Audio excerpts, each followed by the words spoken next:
Let's talk about war today, shall we? Haven't done that enough this week. In case you missed it, Donald Trump started another war over the weekend. We're 4 days in. Saturday mornings seem to be his time to start armed conflicts, apparently.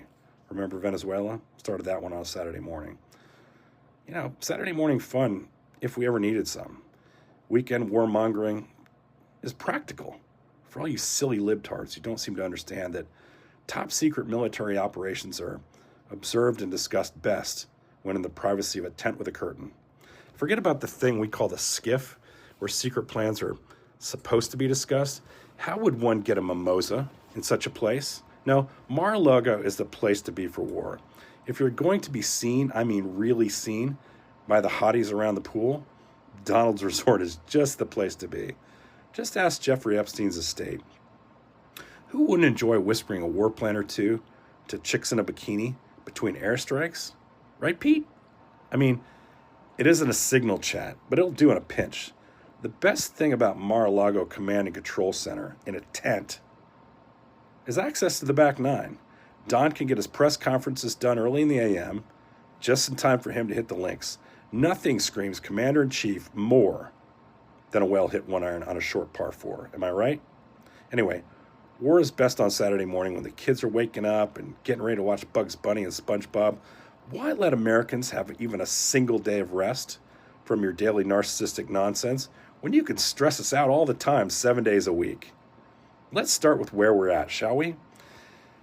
So far, 6 Americans have been killed if you believe the Pentagon's numbers, which I do not. Why? Well, because Pete Hegseth kicked all the Pentagon press corps out of the building because they wouldn't agree to pass their stories through his military censors, which seems pretty American to me, right? I mean, we have that First Amendment thing, we have that press freedom thing, and that Fourth Estate thing, but what American really needs truthful and accurate information?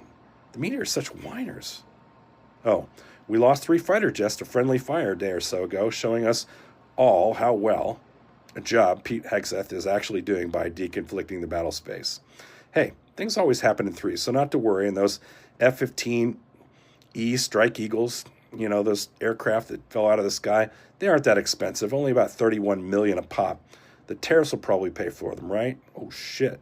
We don't have those tariffs anymore. Do we have the tariffs? I don't know. It's hard to say whether we actually have the tariffs because the tariffs were canceled and he put new tariffs on. We don't know. But if we still have them, the tariffs will pay for those aircraft. Or the Mexicans, because they like to pay for all of our stuff when Donald tells them to, don't they? Like the wall?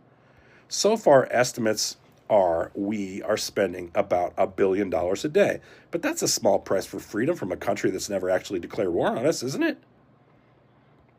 The planes that hit the Twin Towers, they were manned by Islamic terrorists from Iran, weren't they?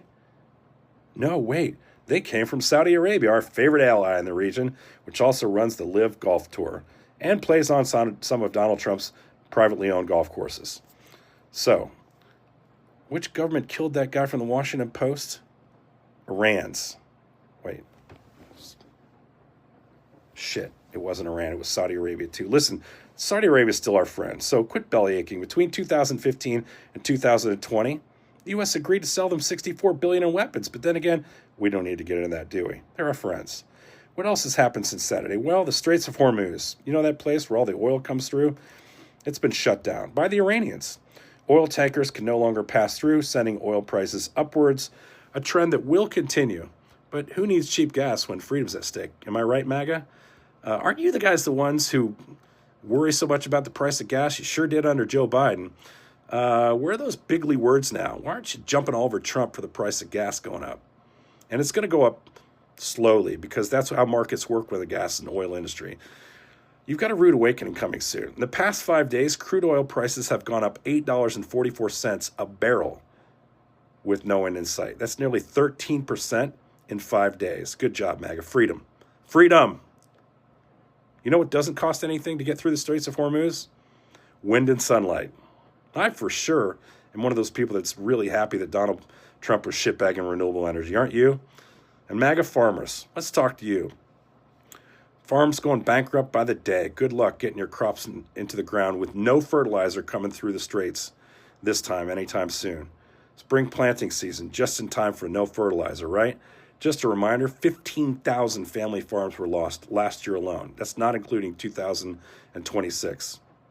You can always use that Canadian potash that you love so much, except there's a 10% tariff attached to it, according to Donald Trump, and information was true up until about 3 or 4 days ago. So unless he's changed it, you got a price to pay for that too. Wait, let's see. The good news. Some good news. The Iranian supreme leader has been killed. He was 86 years old, and, I'm sure that guy at 86 was a threat to the United States. I mean, he's been in power 30 years, and they've never attacked us, but, he was a threat. And just in time for them to name new leadership, which, according to Trump today, you killed a bunch of them too. Good for you guys. Within a day or two, they'll have another interim council appointed. They'll have another process. We'll hire another supreme leader, and I guess we're just going to keep killing them until everyone in the country's gone. Same party, different day. Sort of like we took Venezuela's president, left their corrupt government in place. Really smart move there. Haven't heard a lot about Venezuela since she took over. Wonder why. So far, we're 4 days into this war, started by us with no endgame. Secretary of War Pete Hegseth. I'm going to let him keep that title from now on, Secretary of War. I fought it for a long time, but he doesn't seem to know what the word defense means. Pete said just yesterday, we weren't trying to have regime change in Iran, but his bosses, Trump and Israeli Prime Minister Benjamin Netanyahu, say they are. I'd read their quotes to you, but it would just make this fucking thing longer, so we're not going to. Note to Pete, I would suggest, Pete, you talk to your boss. He apparently has different plans than you do. Talk to him soon, man, because he changes his mind a lot. It might be effective if you talk to him before the next Fox News cycle, because apparently that's where he's getting all his directions from. Oh, more good news. Marco Rubio's State Department is telling Americans in the region to get out of their countries impacted by the Iranian missiles. But, fun fact, many of the international airports are closed because you and your boss started a war. You didn't think of that beforehand. I'm so confused. It's almost like you and Pete and Donald don't know what the fuck you're doing. Let me give you a little hint. Look up a U.S. military paper called Operational Transformation by Colonel Alan Bacon and study up on the concept of second, third, and fourth order effects. And when you're done, send it to Pete Hegseth so he can read it between whiskey shots and pull-ups that do not count. The British government sending planes to evacuate its citizens. America isn't. Nothing like those good old American tax dollars working for you in your time of need. Maybe if you're a stranded American, you can call the U.S. military at the Combined Air Operations Center. They call that KAOC in Qatar. And you can tell them you're a downed pilot, shot down by your own coalition partners. Maybe that'll get you a free flight out of there. We all know Trump likes a good white lie, so he shouldn't have a problem with that. Look, this war was always about nuclear weapons until Trump said they obliterated them in 2025. Except recently he said Iran was on the verge of another nuclear weapon. Still trying to figure out what the fuck he's trying to say. He said it was also about securing freedom for the Iranian people from the evil regime, which apparently included hitting an elementary school and killing more than 165 Iranian schoolgirls. Hey, it's war. Shit happens, right, Don? Thanks, Misfits. Like, follow, and share.